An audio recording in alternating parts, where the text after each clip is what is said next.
പാക് അധീന കശ്മീരിലെ അടക്കം 9 ഭീകര കേന്ദ്രങ്ങൾ തകർത്തതായും സൈന്യം അറിയിച്ചിരുന്നു. കൂടുതൽ വിവരങ്ങളുമായി അനൂഷ ചേരുന്നു. നേരത്തെ സൂചിപ്പിച്ചിരുന്നു, പാക് ഒരു ഷെല്ലാക്രമണം നടത്തിയതായി പാകിസ്ഥാൻ മാധ്യമങ്ങളടക്കം വ്യക്തമാക്കിയിട്ടുണ്ടായിരുന്നു. അത് ആദ്യഘട്ടത്തിൽ ഇന്ത്യ തള്ളിയെങ്കിലും ഇപ്പോൾ ഇന്ത്യയുടെ ഭാഗത്തു നിന്ന് ഔദ്യോഗികമല്ലെങ്കിലും ഒരു വിവരം പുറത്തു വരുന്നത് പാകിസ്ഥാൻ അതിർത്തിയിലേക്ക് ഷെല്ലാക്രമണം നടത്തി. ഇതിൽ 7 മേഖലകളിലായാണ് ആക്രമണം ഉണ്ടായത്. ഇതിൽ 3 പേർ കൊല്ലപ്പെട്ടു. ഒരു വീടിന് തീ പിടിച്ചു എന്നുള്ള ഒരു പുതിയ വാർത്ത വരുന്നുണ്ട്. അതായത് 7 മേഖലകളിലായി അതിർത്തിയിൽ വലിയ രീതിയിലുള്ള പാക് പ്രകോപനം ഈ പഹൽഗാം ഭീകരാക്രമണത്തിന് തൊട്ടു പിന്നാലെ ഉണ്ടായിരുന്നു. അതിനുശേഷം ശക്തമായി ഇന്ത്യ തിരിച്ചടി നൽകിക്കൊണ്ടേയിരുന്നിരുന്നു. എന്നാൽ നിരന്തരം വെടിവയ്പുണ്ടായിരുന്നു. ഇതിന്റെ ഭാഗമായാണ് ഏറ്റവും ഒടുവിലായി 7 മേഖലകളിലായി പാകിസ്ഥാന്റെ ഷെല്ലാക്രമണം ഉണ്ടായത്. ഇതിൽ 3 പേർ കൊല്ലപ്പെട്ടു എന്നതാണ് വിവരം. ഇതിന്റെയും കൂടി സ്ഥിരീകരണം രാവിലെ 10 മണിക്ക് ശേഷം പ്രതിരോധ മന്ത്രാലയവും വിദേശകാര്യവും മന്ത്രാലയവും സംയുക്തമായി വിളിക്കുന്ന വാർത്താ സമ്മേളനത്തിൽ വരും. ഒപ്പം തന്നെ ഈ സൈനിക ഓപ്പറേഷൻ സിന്ദൂറിന്റെ എല്ലാ വിവരങ്ങളും വിശദാംശങ്ങളും ആ ഒരു വാർത്താ സമ്മേളനത്തിൽ ബ്രീഫ് ചെയ്യപ്പെടുമെന്നാണ് കരുതപ്പെടുന്നത്. ഒപ്പം തന്നെ ഇനി ഓപ്പറേഷൻ സിന്ദൂറിലേക്ക് മടങ്ങി വരികയാണെങ്കിൽ, ഇന്നലെ പുലർച്ചെ 1:44 പാകിസ്ഥാൻ തന്റെ സ്വപ്നങ്ങളിൽ പോലും വിചാരിക്കാത്ത ഒരു സൈനിക ആക്രമണം ഇന്ത്യ നടത്തിയത്. ശക്തമായി തിരിച്ചടിക്കുമെന്ന് പാകിസ്ഥാൻ പറയുന്നുണ്ടെങ്കിലും ഇതിന്റെ ഒരു പ്രകമ്പനത്തിൽ നിന്ന്, ഇപ്പോൾ കിട്ടിയ ഈ അടിയിൽ നിന്ന്, ഈ ആഘാതത്തിൽ നിന്ന് തിരിച്ചു വരാൻ പാകിസ്ഥാൻ സ്വാഭാവികമായും സമയമെടുക്കും.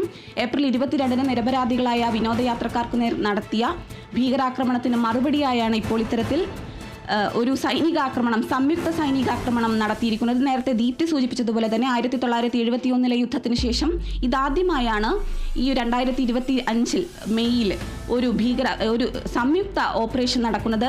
കര, നാവിക, വ്യോമസേനകളും ഇന്റലിജൻസ് വൃത്തങ്ങളും സംയുക്തമായി ഒരു ഓപ്പറേഷൻ നടക്കുന്നത്. അതും 15 ദിവസത്തോളം എടുത്ത കൃത്യമായ പ്ലാനിങ്ങിലൂടെയാണ്. ഇത്തരത്തിൽ എല്ലാ പാകിസ്ഥാനിലെ ഭീകരകേന്ദ്രങ്ങളിൽ മാത്രം ലക്ഷ്യമിട്ടുകൊണ്ട് ഒരു സൈനികാക്രമണം നടത്തിയിരിക്കുന്നത്. അതും ഇന്ത്യൻ മണ്ണിൽ നിന്നുകൊണ്ട് ഒരു സൈനികാക്രമണമാണ് ഉണ്ടായിരിക്കുന്നത്. ഇതിൽ വലിയ രീതിയിൽ, അതായത് ഈ ഒരു സ്ഥിതിഗതികളെല്ലാം ഈ ഒരു 1:44 ഈ സൈനികാക്രമണം നടക്കുമ്പോൾ ഇത് നിരീക്ഷിച്ചുകൊണ്ടിരിക്കുകയായിരുന്നു പ്രധാനമന്ത്രി നരേന്ദ്രമോദി എന്നാണ് പറയുന്നത്. അദ്ദേഹം ഇത് നിരീക്ഷിച്ചുകൊണ്ടേയിരിക്കുന്നുണ്ടായിരുന്നു സൈനികാക്രമണം. ഒപ്പം തന്നെ രാജ്നാഥ് സിംഗ് ഈ സൈനികാക്രമണത്തിന് തൊട്ടു പിന്നാലെ അദ്ദേഹം ഒരു ട്വീറ്റ് ചെയ്തിട്ടുണ്ടായിരുന്നു. അതോടൊപ്പം തന്നെ ഈ ഒരു ഭാരത് മാതാ കി ജയ് എന്നാണ് പ്രതിരോധ മന്ത്രി രാജ്നാഥ് സിംഗിന്റെ ട്വീറ്റ് ഉണ്ടായത്. ഇത് ആഭ്യന്തര മന്ത്രാലയത്തിന്റെ നിർദ്ദേശമനുസരിച്ച് ഇന്ന് നേരത്തെ നമ്മൾ സൂചിപ്പിച്ചു കഴിഞ്ഞു, ഇന്ന് മോക്ക് ഡ്രിൽ നടക്കുകയാണ്. മോക്ക് ഡ്രില്ലും ഈ ഒരു യുദ്ധത്തിന് ശേഷമാണ്. ഇത് ആദ്യമായി 1971 ഇത്തരത്തിലൊരു മോക്ക് ഡ്രിൽ നടത്തപ്പെട്ടു. തൊട്ടു പിന്നാലെ ഒരു യുദ്ധം ഉണ്ടാവുകയും, അതായത് ഇന്ത്യ പാകിസ്ഥാൻ യുദ്ധം ഉണ്ടാവുകയും ചെയ്തിരുന്നു. എന്നാൽ ഇത്തരത്തിൽ യുദ്ധ സാഹചര്യത്തിലേക്കൊന്നും ഇന്ത്യ പോകരുത് എന്ന് തന്നെയാണ് ആഗ്രഹിക്കുന്നതെങ്കിലും ഇതൊരു സൈനിക തിരിച്ചടിയാണ്. പഹൽഗാമിൽ കൊല്ലപ്പെട്ട 26 നിരപരാധികളായ വിനോദയാത്രക്കാരുടെ ചോര ചിന്തിയതിനുള്ള മറുപടി തന്നെയാണ് ഇത് എന്ന് വ്യക്തമാക്കണം. കാരണം പാകിസ്ഥാനെ സംബന്ധിച്ചിടത്തോളം ഈ ഭീകരർ അവർക്ക് പൗരന്മാരായിരിക്കാം, എന്നാൽ ഇന്ത്യയെ സംബന്ധിച്ചിടത്തോളം അവർ ഭീകരരാണ്. അവർക്ക് മറ്റ് നിർവചനങ്ങളൊന്നും തന്നെ ഇല്ല. ഇതിൽ തന്നെ ഞാൻ നേരത്തെ സൂചിപ്പിച്ചു, ഈ മോക്ക് ഡ്രിൽ ഇന്ന് വൈകിട്ട് നടക്കാനിരിക്കുകയാണ്. കേരളത്തിൽ പ്രധാനപ്പെട്ട 3 ഇടങ്ങളിലായിരിക്കും ഈ മോക്ക് ഡ്രിൽ നടക്കുക. ഒപ്പം തന്നെ അതിർത്തികളിലെല്ലാം കൃത്യമായ ഒരു മോക്ക് ഡ്രില്ലാണ് നടക്കാൻ പോകുന്നത്. ഈ ഒരു മോക്ക് ഡ്രില്ലിലേക്ക് പാകിസ്ഥാൻ സ്വാഭാവികമായും ശ്രദ്ധ കൊടുത്തിട്ടുണ്ടാകും. എന്തുകൊണ്ടാണ് ഇന്ത്യ ഇപ്പോൾ ഇത്തരത്തിലൊരു മോക്ക് ഡ്രിൽ നടത്തുന്നത് എന്ന്.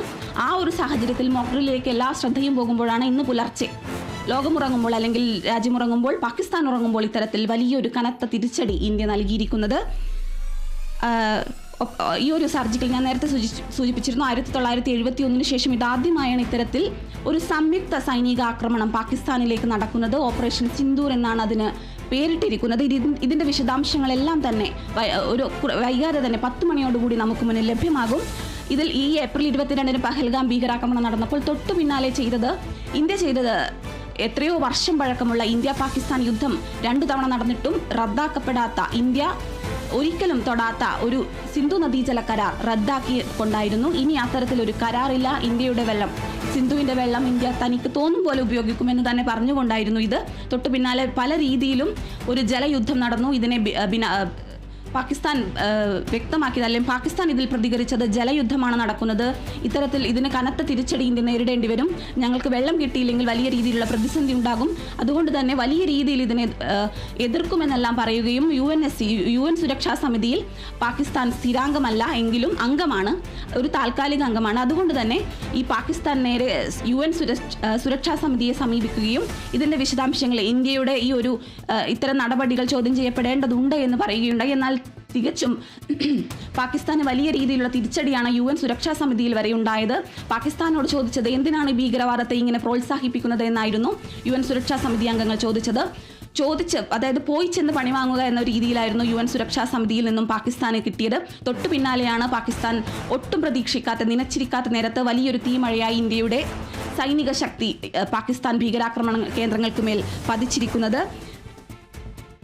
ദീപ്തി, തീർച്ചയായും മനീഷ നേരത്തെ സൂചിപ്പിച്ചതുപോലെ തന്നെ ഇത്രയും പാകിസ്ഥാൻ ഇത്രയും പ്രകോപനം ഉണ്ടാക്കുമ്പോൾ പോലും നമ്മൾ ഈ ഒരു സിന്ധു നദീജല കരാർ അല്ലെങ്കിൽ പാകിസ്ഥാന് വെള്ളം കൊടുക്കില്ല എന്നുള്ള രീതിയിൽ ഒരു ശക്തമായ നടപടിയിലേക്ക് ഇതുവരെ നമ്മൾ പോയിട്ടില്ല. എന്നാൽ കഴിഞ്ഞ ദിവസങ്ങളിലെല്ലാം കഴിഞ്ഞ ദിവസം പ്രധാനമന്ത്രി പറഞ്ഞതാണ് ഇന്ത്യയുടെ വെള്ളം ഇനി ഇന്ത്യക്ക് മാത്രം എന്ന രീതിയിലുള്ള പ്രസ്താവന വരെ പുറത്തിറക്കിയിരുന്നു. അത്രയും നമ്മളുടെ എന്താ പറയുക, നമ്മൾ അത്രമാത്രം വേദനിപ്പിച്ചത് കൊണ്ടായിരിക്കും നമ്മൾ ശക്തമായ രീതിയിൽ തന്നെ പ്രതികരിക്കും എന്ന രീതിയിൽ തന്നെയാണ് ആദ്യം മുതലേ ഈ ഒരു ഭീകരാക്രമണം നടന്നതിന് ശേഷം തന്നെ ശക്തമായി തന്നെ പ്രതികരിക്കുമെന്ന ഉറച്ച നിലപാടിൽ തന്നെയാണ് ഇന്ത്യ മുന്നോട്ട് പോയിക്കൊണ്ടിരിക്കുന്നത്. അതിനുള്ള ആദ്യ സൂചകമായിട്ട് തന്നെയായിരുന്നു ഈ ഒരു സിന്ധു നദീജല കരാർ റദ്ദാക്കിയതും ഇത്രയും നാളുകൾക്ക് ശേഷം റദ്ദാക്കാതിരുന്ന ആ ഒരു ശക്തമായ നടപടി സ്വീകരിച്ചതും ആ ഒരു തിരിച്ചടി ശക്തമായി തന്നെ തിരിച്ചടിക്കും. നമ്മളുടെ രാജ്യത്തെ നിരപരാധികളെ ഒന്നൊടുക്കിയതിന് ശക്തമായി തന്നെ തിരിച്ചടിക്കും എന്നൊരു ഉറച്ചൊരു തീരുമാനത്തിന്റെ ഭാഗമായിട്ട് തന്നെയായിരുന്നു ആദ്യത്തെ ആ ഒരു നടപടി എന്ന് പറയുന്നത്.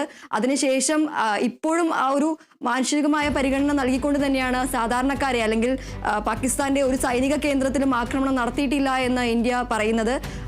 ഈ ഒരു നമ്മളുടെ ഇന്ത്യയിലെ സാധാരണക്കാരായ ഈ ഒരു വിനോദസഞ്ചാരികൾക്ക് നേരെയാണ് ഈ പാകിസ്ഥാൻ ഇത്രയും ക്രൂരമായ ഒരു ഭീകരാക്രമണം നടത്തിയത്. എന്നിരുന്നാൽ പോലും ഇന്ത്യ തിരിച്ചടിക്കുമ്പോൾ ആ ഒരു മാനസിക പരിഗണന കാണിച്ചുകൊണ്ട് തന്നെയാണ് ഇന്ത്യ തിരിച്ചടിച്ചിരിക്കുന്നത് എന്ന് വേണേ പറയാനായിട്ട്. ഈ ഒരു സൈനികാക്രമണത്തിന്റെ വിശദാംശങ്ങളിലേക്ക് വരികയാണെങ്കിൽ കൃത്യമായി 1:44 അത്യാധുനിക മിസൈലുകളൊന്നും ഉപയോഗിക്കാതെ തന്നെ അത്യാധുനിക മിസൈലുകൾ ഉപയോഗിച്ച് എന്നാൽ ദീർഘദൂര മിസൈലുകളൊന്നും ഉപയോഗിക്കാതെ ഇന്ത്യൻ മണ്ണിൽ ചവിട്ടി നിന്ന് ഇത്തരത്തിലൊരു തിരിച്ചടി ഉണ്ടാക്കിയത്. ഇപ്പോൾ ദൃശ്യങ്ങളിൽ കാണുന്നത് പോലെ തന്നെ ഇന്ത്യൻ ആർമി 1:50 പോസ്റ്റ് ചെയ്ത ഒരു ട്വീറ്റാണത്, എക്സിൽ പോസ്റ്റ് ചെയ്ത ഒരു പോസ്റ്റാണത്. അതിൽ വളരെ വ്യക്തമാക്കിയിരിക്കുന്നു, Pahalgam terror attack, justice is served, Jai Hind. ഇത് കൃത്യമായി പറയുകയാണെങ്കിൽ 1:44 സൈനികാക്രമണം നടക്കുന്നു, 1:51 ഇപ്പോൾ ദൃശ്യങ്ങളിൽ കാണുന്നത് പോലെ ജസ്റ്റിസ് ഈസ് സെർവ്ഡ്, നീതി നടപ്പാക്കി കഴിഞ്ഞിരിക്കുന്നു, ജയ് ഹിന്ദ് എന്ന് പറഞ്ഞ് അത്രമാത്രം കൃത്യമായി അതിൽ എല്ലാം ഉണ്ട്. അതിൽ വളരെ കൃത്യമായി വ്യക്തമായി ഇന്ത്യ വ്യക്തമാക്കിയിരിക്കുന്നു, സൈന്യം വ്യക്തമാക്കിയിരിക്കുന്നു തിരിച്ചടി തുടങ്ങിക്കഴിഞ്ഞു എന്ന്. സൈനിക വൃത്തങ്ങളെല്ലാം പറയുന്നത് ഓപ്പറേഷൻ സിന്ദൂറിന് ഇനിയും ഘട്ടങ്ങളുണ്ടാകാം, 2-3 ഘട്ടങ്ങൾ അല്ലെങ്കിൽ അതിൽ കൂടുതലും ഘട്ടങ്ങളുണ്ടാകാം. പാകിസ്ഥാന്റെ ഒരു വിലയിരുത്തൽ എങ്ങനെയായിരിക്കും എന്നതിനെ അടിസ്ഥാനമാക്കിയായിരിക്കും പ്രധാനമായും ഈ ഒരു അല്ലെങ്കിൽ സൈനികാക്രമണത്തിന്റെ വിശദാംശങ്ങളിലേക്ക് വരികയാണെങ്കിൽ ലഷ്കർ-ഇ തൊയ്ബയുടെയും ജെയ്ഷെ മുഹമ്മദിന്റെയും പ്രധാന കേന്ദ്രങ്ങളിലേക്കാണ് അല്ലെങ്കിൽ ഭീകരരുടെ ഒളിത്താവളങ്ങളിലേക്കാണ്, കേന്ദ്രങ്ങളിലേക്കാണ് ഇന്ത്യ ഇപ്പോൾ ഈ ഒരു സൈനികാക്രമണം നടത്തിയിരിക്കുന്നത്. അതിലേറ്റവും പ്രധാനമായി എടുത്തു പറയേണ്ട പേരാണ് ബഹവൽപൂർ എന്നത്. ബഹവൽപൂർ എന്ന് പറയുന്നത് ജെയ്ഷെ മുഹമ്മദിന്റെ ആസ്ഥാനം അല്ലെങ്കിൽ എല്ലാ തീവ്രവാദ പ്രവർത്തനങ്ങളും നടത്തി ഈ ഭീകരർ ഒളിവിൽ കഴിയുന്ന ഒരു ഇടമാണ് ഈ ബഹവൽപൂർ. ഇവിടേക്കാണ് ഇന്ത്യ ആദ്യത്തെ ആക്രമണം നടത്തിയത്. ഒപ്പം തന്നെ മുസാഫറാബാദ്, കോട്ട്ലി, മുരുട്കെ തുടങ്ങിയ സ്ഥലങ്ങളിലാണ് ആക്രമണം നടന്നത്. ഹാഫിസ് സയ്യിദ് നയിക്കുന്ന ഭീകര സംഘടനയായ ലഷ്കർ-ഇ തൊയ്ബയുടെ ആസ്ഥാനമാണ് ഈ മുരുട്കെ. ഈ ലഷ്കറിന്റെ തന്നെ ഒരു റെസിസ്റ്റന്റ് ഫ്രണ്ടാണ് ഈ ഒരു പഹൽഗാം ഭീകരാക്രമണത്തിന്റെ ഉത്തരവാദിത്തം ഏറ്റെടുത്തത്. പഹൽഗാം ഭീകരാക്രമണം നടന്ന് ഒരു 4 പേർ നമ്മുടെ വിനോദസഞ്ചാരികളുടെ മതം ചോദിച്ച് കലിമ ചൊല്ലാൻ പറഞ്ഞ് വെടിവയ്ക്കുകയാണ്. ഒരു മതം ചോദിക്കുന്നതിലൂടെ തന്നെ ഒരു ഭിന്നിപ്പായിരുന്നു പാകിസ്ഥാന്റെ ലക്ഷ്യം. എന്നാൽ ആ ഭിന്നിപ്പ് നടപ്പായില്ല, അല്ലെങ്കിൽ മുന്നോട്ട് പോയില്ല, അല്ലെങ്കിൽ അതിൽ പൂർണ്ണമായും പാകിസ്ഥാൻ പരാജയപ്പെട്ടു. നമ്മുടെ മുന്നിൽ ആരതി അടക്കമുള്ള ഉദാഹരണങ്ങളുണ്ട്.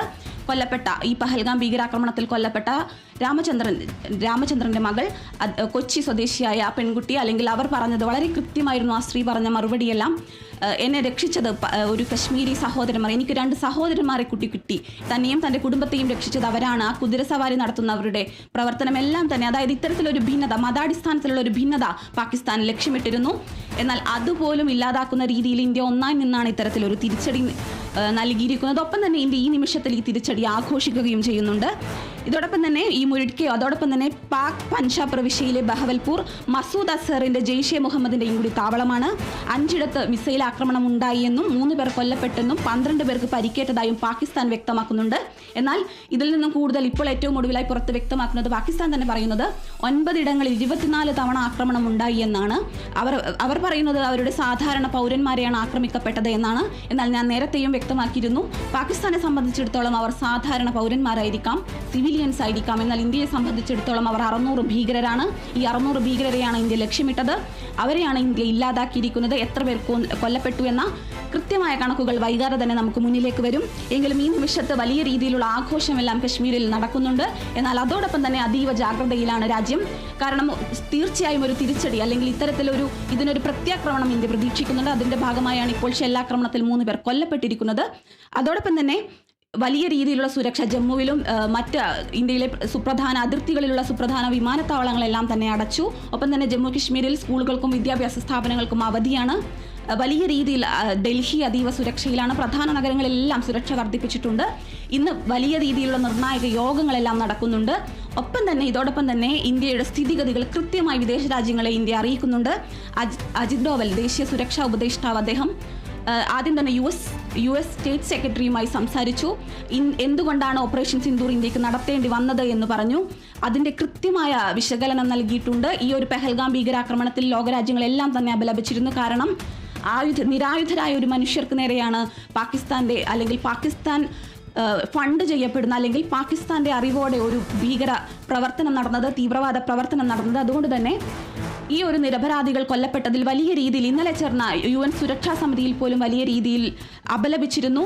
അതുകൊണ്ട് തന്നെ ഈ ലോകരാജ്യങ്ങളെല്ലാം തന്നെ ഇന്ത്യയിലെ സ്ഥിതിഗതികൾ വിലയിരുത്തുന്നുണ്ട്. ഇന്ത്യ നിലവിൽ Russia, US, UAE, Saudi Arabia തുടങ്ങിയ രാജ്യങ്ങളെ സ്ഥിതിഗതികൾ അറിയിച്ചിട്ടുണ്ട്. ഇതോടൊപ്പം തന്നെ വലിയ രീതിയിൽ ഇന്ത്യ സംയമനം പാലിക്കണമെന്നാണ് ഐക്യരാഷ്ട്രസഭ, അതായത് ഇന്ത്യയും പാകിസ്ഥാനും സംയമനം പാലിക്കണമെന്നാണ് UN ഐക്യരാഷ്ട്രസഭ വ്യക്തമാക്കിയിട്ടുള്ളത്. സംഘർഷം ലഘൂകരിക്കണമെന്ന് US പ്രസിഡന്റ് ഡൊണാൾഡ് ട്രംപും വ്യക്തമാക്കിയിട്ടുണ്ട്. അതുകൊണ്ട് തന്നെ ഇന്ന് 10 മണിയോടുകൂടി പ്രതിരോധ മന്ത്രാലയവും വിദേശകാര്യ മന്ത്രാലയവും സംയുക്തമായ ഒരു ഓപ്പറേഷൻ ആക്രമണത്തിന് ചുട്ട മറുപടി നൽകിയിരിക്കുകയാണ് ഇന്ത്യ. ഈ വാർത്തയിലേക്ക് തന്നെ മടങ്ങി വരാം ഒരു ഇടവേളയ്ക്ക് ശേഷം.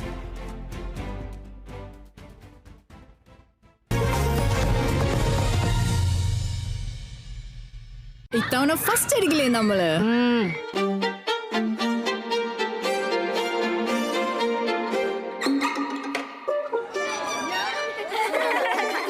കുട്ടികൾക്കൊക്കെ പെയിൻ ശല്യം ഉണ്ടാകും. അതുകൊണ്ട് ലൈസ് കിറ്റ് ഉപയോഗിച്ച് ക്ലാസ്സിൽ വരാൻ പ്രത്യേക ശ്രദ്ധിക്കും. പെയിൻ ശല്യത്തിൽ നിന്നും ഉടനടി ആശ്വാസം. ഒരു അമൃത് വേണി ഉൽപ്പന്നം. മൈ ചോയ്സ്, 4 ആൾ അറിയുന്ന പുട്ട്. ഇനി സ്പൈസസും. മൈ ചോയ്സ്, ക്വാളിറ്റിയിൽ നോ കോംപ്രമൈസ്. ഓരോ വീടിന്റെയും കഥകൾ വ്യത്യസ്തമാണ്. പക്ഷേ സന്തോഷം അത് ഓരോ വീട്ടിലും ഒരുപോലെ ആണല്ലോ. ഒരു വീടിന്റെ സന്തോഷത്തിന് ഒരുപാട് കാരണങ്ങൾ ഉണ്ടായേക്കാം. പക്ഷെ നല്ലൊരു തണുത്ത അന്തരീക്ഷം എല്ലായിടത്തും സന്തോഷവും സമാധാനവും നിറയ്ക്കുന്നു. അതാണ് ഞങ്ങൾ നിങ്ങൾക്കായി നൽകുന്നത്. മികച്ച തണുപ്പ് കുറഞ്ഞ ചെലവിൽ, അതും ഏറ്റവും വലിയ ഡിസ്കൗണ്ടുകളുമായി ചില്ലാക്സ് ഓഫറിലൂടെ. നന്ദിലത് ജി മാർട്ട്, നിങ്ങളെ സ്നേഹിക്കുന്നവരുടെ സന്തോഷത്തിനായി.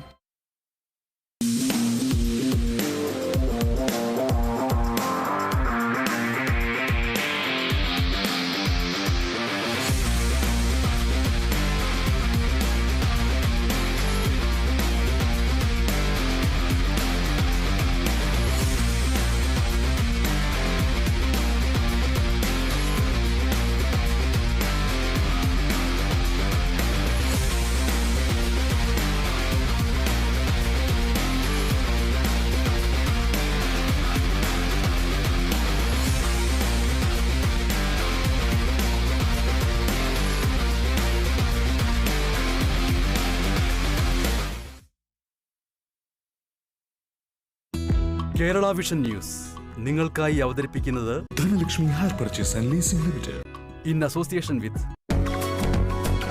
Kavita Gold and Diamonds. Choose your special. HUID 916 സ്വർണ്ണാഭരണങ്ങൾക്ക് ഏറ്റവും കുറഞ്ഞ പണിക്കൂലി. Bobby Chemmanur international jewellers. Amrit Veni hair elixir, സമൃദ്ധമായ മുടി ബയോടെക്നോളജിയിലൂടെ. MyG Future. Experience the next. Kairali Agriculture Multi-State Cooperative Society Limited. My choice, നാലാൾ അറിയുന്ന പുട്ട്. ഇനി സ്പൈസസും. മൈ ചോയ്സ്, ക്വാളിറ്റിയിൽ നോ കോംപ്രമൈസ്. ഇത്തിരി ക്യൂട്ടി, ഒത്തിരി ബ്യൂട്ടി. ഗോപുനന്ദിലെ ജിമാർട്ടിൽ ഒരു എസിയുടെ വിലയ്ക്ക് 2 എസികൾ. ഗോപുനന്ദിലെ ജിമാർട്ട് കേരളത്തിൽ എല്ലായിടത്തും. ഇനി വെറുമൊരു ജോലിയല്ല, നല്ലൊരു കരിയറാണ് ലക്ഷ്യമെങ്കിൽ പഠിക്കൂ ഐബിസിലൂടെ. സാമ്പാറിന് രുചി ഉണ്ടാവണമെങ്കിലേ VB കായം തന്നെ വേണം. രുചിയും മണവും ഗുണവുമുള്ള കായം VB കായം. SP Medifort, the new advanced unit of SP Fort Healthcare, is now operational at Injikil, Thiruvananthapuram. Join India's #1 Commerce Institute, Indian Institute of Commerce, Lakshya.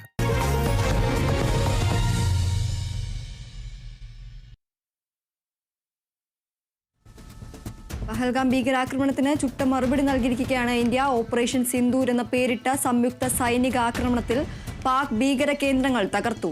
Pak അധീന കശ്മീരിലെ അടക്കം 9 ഭീകര കേന്ദ്രങ്ങൾ തകർത്തതായി സൈന്യം അറിയിച്ചു. നീതി നടപ്പാക്കിയെന്നും കൂടുതൽ വിശദാംശങ്ങൾ ഉടൻ വെളിപ്പെടുത്തുമെന്നും സമൂഹ മാധ്യമത്തിൽ സൈന്യം പ്രതികരിച്ചു. വിവരങ്ങളുമായി വിസ്മയ ചേരുന്നു.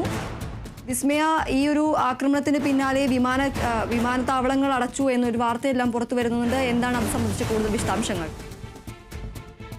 ദീപ്തി, അതായത് ഈ ഒരു ആക്രമണത്തിന് ശേഷം ഇന്ത്യ വളരെ ഒരു മുൻകരുതലുകളാണ് എടുത്തിരിക്കുന്നത്. അതിൻ്റെ ഒരു ആദ്യ പടിയാണ് ഈ വിമാനത്താവളം അടച്ചു എന്നുള്ള ഈ ഒരു വാർത്ത. അതായത് എയർ ഇന്ത്യ തന്നെയാണ് അവരുടെ സമൂഹ മാധ്യമമായ ട്വിറ്ററിൽ പോസ്റ്റ് ചെയ്തിരിക്കുന്നത്. അവരുടെ വിമാനത്താവളം, അതായത് ജമ്മു, ശ്രീനഗർ, ലേ, ജോധ്പൂർ, അമൃത്സർ, ഭുജ്, ജംനഗർ, ചണ്ഡീഗഡ്, രാജ്കോട്ട് എന്നീ വിമാനത്താവളങ്ങളെ